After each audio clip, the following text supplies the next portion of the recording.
Freaky Friends. This is Margaret. And this is Colleen. And we're the Cousins Weird.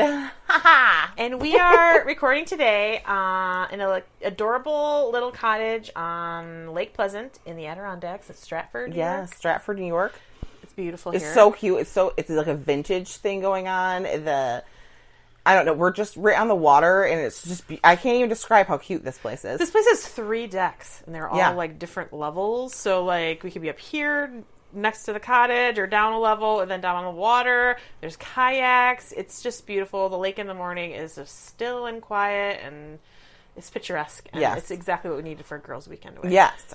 And I just had my carpal tunnel surgery on my right hand Friday, so Margaret drove me here after that. And then we're here, and then I went, go back, I get to do another surgery on Tuesday. So this is a perfect time to convalesce. And we're here with some friends, Trish and Judy. Hi! Yep. Hi, Trish love and you. Judy. Having fun. So today I am talking, our drink today is a Moscow Mule. And it's because Russia is very cold and it's Arctic. And we are talking today about the Northwest Passage, the search for the Northwest Passage. Specifically... the Franklin expedition and the tragedy that befell that, because it was... Dun, dun, dun! Yeah. So, we thought something with lime and ginger and vodka would be appropriate for this. Yeah. Because, like, lime was something that they always... It's 1845 is when the Franklin expedition started. And most of these ships in Victorian times realized that... fresh citrus fruit staved off scurvy. So they always had usually had lime juice on their boats, and that's where the term, we refer to the Brits as limey. It's because they had limes. They had limes. They were limey, literally. But I didn't know that. I thought that was a fun little tidbit. I know. That is kind of cool. I didn't know that's where that term came from, was limey. Limey. Yeah. So today, most of the research that I did, basically all the research I did for this came from the book Frozen in Time by Owen, Beattie, and John Geiger, Geiger. And I have the newest edition of this book, and it has an introduction by Margaret Atwood, who is the amazing Canadian author who wrote A Handmaid's Tale, if you're not familiar.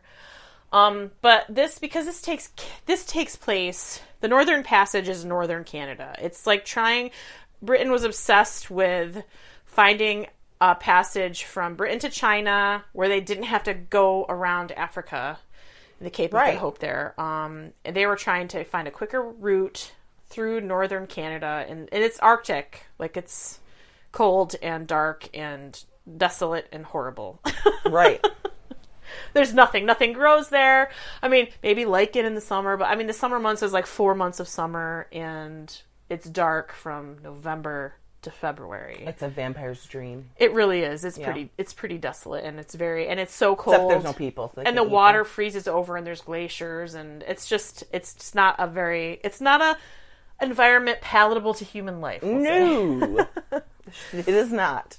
But I'm going to talk about the Franklin expedition, and there were 2 ships this is a 2-parter episode, and that helps because Colleen is going to be out of injured. Commission. Yeah, so she can't really write or anything. So I'm going to do this week and next week. I'm going to split it in half. And this week I'm focusing mainly on the ships and the men and up until the part where they disappear. So I'll give you the information I have so far. I'm excited. Yeah. And the two ships on this expedition were called the Erebus, which was the lead ship. It was the bigger of the 2 ships, and the Terror. And just what you want your ship to be called. Right. And the Terror actually was involved in other Arctic expeditions, and they were not successful either. Well, so maybe they should have thought about what they named it. I know, and I think it's this. They were so super superstitious. I'm amazed that they would use these ships because they're I wouldn't terrible. Get on it. I know it was very. They didn't have a lot of success in the Arctic. We'll just say. Can't imagine why. But these 2 ships were outfitted. They were the most technologically advanced ships of the time, and they were the best equipped of this age. These ships, the bows were covered with sheet iron, and that made them able to plow through the ice. They're like big tanks. Basically, yes. So, they were protected from the ice, and they could try to go through the ice, and they would blast the ice with like dynamite to break it up to try to get through. And that makes sense. It didn't really work very well. I don't think. We're talking like sounds good. Ice that's like glacial and feet it's deep. Yeah, feet deep, like feet of ice on top of the water. It's so cold. I mean, it's like 40 below in the winter, and that's the warm. That's the warmest temperature you'll see. Right.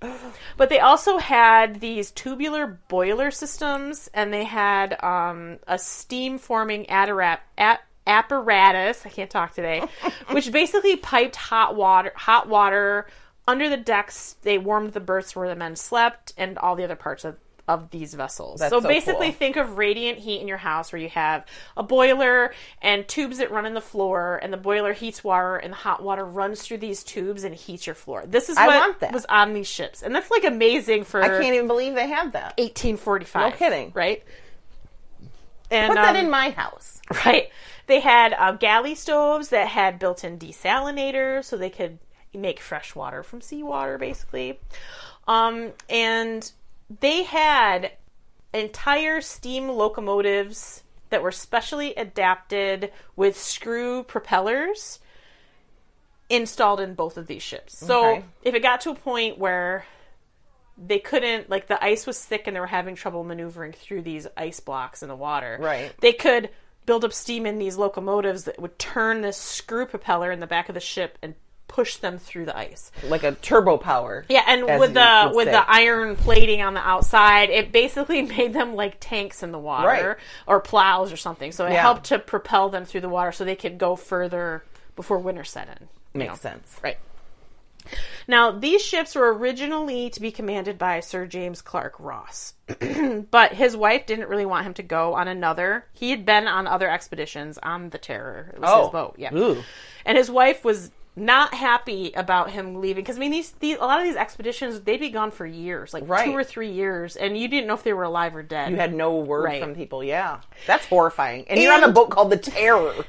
No, he declined, and it said that he was rumored to have a problem with quote unquote the drink.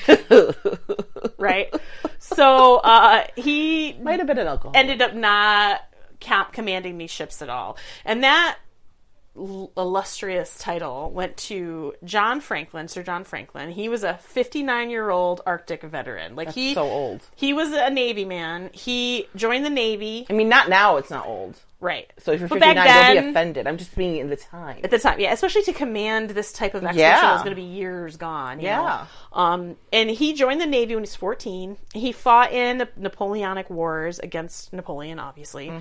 And then once Napoleon was defeated, a lot of these men, like, they had a lot of men in the Navy, and they're like, what are we going to do with all of these extra people? Like, we got to put them to work. Right. You did such a good job fighting Napoleon that you're going to go on Arctic expeditions. Doesn't that sound fun?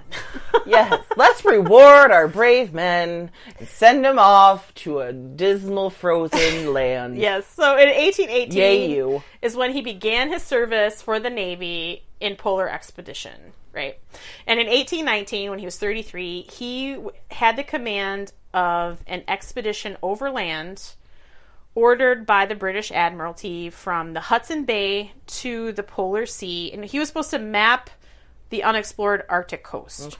Because they're trying, again, to find a way to ship things through this channel. Right. Instead of having to... And they're like a long trip. Right. And the easiest way to do this would be to do it over land and map it from the land. Right. Because it's frozen, so they can't, like, you know, it's safer to do it this way. Safer. Right. But he was successful for the first 211 miles from the coast east of the Coppermine River. But on the return journey over the Canadian tundra, which they refer to as the Barren Grounds, sounds fun, right? That's just where I'd want to go. That's when this expedition turned tragic. Oh, no. And the men were basically starving. They were reduced to eating their old leather shoes and caribou excrement. No! Yes. That's poop. Yeah. Poop and shoes. I never will be that hungry. Ever in my life. I don't know. I think I'd pick the poop over the shoes. Caribou poop is basically, they're plant-based, so it's like... At least it's vegetables. You're not eating someone's... Yeah. Because you know they stink. Because, you know, you probably get more more like nutrient from the poop than you would That's not your roommate's stinky old shoe because they can't even Well, bathe it's probably in your years. own shoes. Oh, and I know what my feet smell like. I'm not eating it. It's pretty terrible. 10 men died on this expedition, and Because they're eating poo! and Franklin almost died. And it's not only that they're trekking back; they're like hauling these heavy sledges, like themselves are pulling them through the Arctic tundra. Right. And it's not even that cold, and they're hauling big, heavy And things. it's not like they're hauling these sledges through snow. They're hauling them through gravel. Oh. Because that's what it was made up of. It was gravel. It wasn't dirt. There's no dirt. It was gravel. There might be dirt under the gravel, but yeah, So they're pulling across gravel, which is a resistant. And they're eating their shoes. And they're eating their shoes, and they're eating poop. Yes, isn't that great? Well, that sounds like a good time. Yeah. Thanks to my government for giving me all this as a person who fought for them. Yeah, so when he returned to London, he had his own heroic accounts of starvation, murder, cannibalism, and his own suffering, right? Well, if you eat your own shoe, I guess. Yeah. And this caught the imagination of the public, and he was therefore known as the man who ate his own boots. Because that's the title we all long for. I know. And this actually, he got promoted to the rank of captain. He was a lieutenant before this, and he got promoted to the rank of captain after this. And I'm like, he didn't really... I don't know if I would necessarily call this expedition a success. Not if you're eating poop and shoes. And people died, but because he mapped out like 200 miles of stuff they didn't know. It was like, ooh, we know that much more. Well, it's all money motivated as it is now for everything. Totally is. Yeah. Right. So after he got promoted, he returned to the Arctic in 1825 through 1827, and he had a second well-organized overland trip.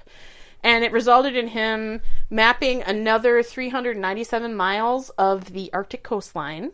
And after this trip, he was knighted. And in England, that's a big deal, especially in the Victorian times, because he was not of the lord class. So, like, him being, like, awarded with a knighthood, he's a sir now. He's, like, no longer Mr. Fancy Pants. of the working class. Right. He's of the lord class. He's a lordship. Yes. So, like, that's, like, a big deal. You know? Sir Franklin. And after his knighthood, he was made the colonial governor of Van Diemen's Land, which sounds horrible. And I don't want that either. No, it's like what we call Tasmania now. It's off the coast of Australia. Tasmanian devil. Yep. Oh. And he was the colonial governor there for 6 years. So I'm not real big on the whole hierarchy of England. No. But I guess that's pretty fancy. I guess, yeah. Colonial So governor. if you map out things and have your people eat poop, then you're good. Right? For sure. Yeah. I mean, that's all you got to do. Yeah. You get to run Tasmania. Woohoo. The next man on this trip was Captain Francis Crozier. He was a veteran Arctic explorer. He was the commander of the Terror. So he's technically like second in command. Okay. Franklin had command of the Erebus. Crozier was commander of the Terror. And then the third in command was Commander James Fitzjames, and he was underneath Franklin on the Erebus. Okay. Right. And he was new to the Arctic. He hadn't really done much Arctic expedition, I don't believe. This expedition started out on May 5th of 1845. They were very optimistic, and they hoped to reach the Pacific by the summertime. They were like very positive. Oh, we're gonna get there. We're gonna get through, and we'll be in the Pacific by the summer. So they're leaving in May. We're a bunch of badasses, right? We know what we're doing. We're gonna be there. These awesome, fancy new ships. We are set, right? Yeah. And these ships were provisioned. Like this was in Victorian England. This was like this is the start of tinned foods, like preserving foods that last for years. So the Navy was taking advantage of this new thing. Right. You know, because they're like, oh my God, we can feed them real food the whole time. And they can go to the Arctic and be there for 3 years, and we can have them have all of this food on board that's going to last all that time. It's like a pretty amazing thing. So they had 8,000, between the two ships, there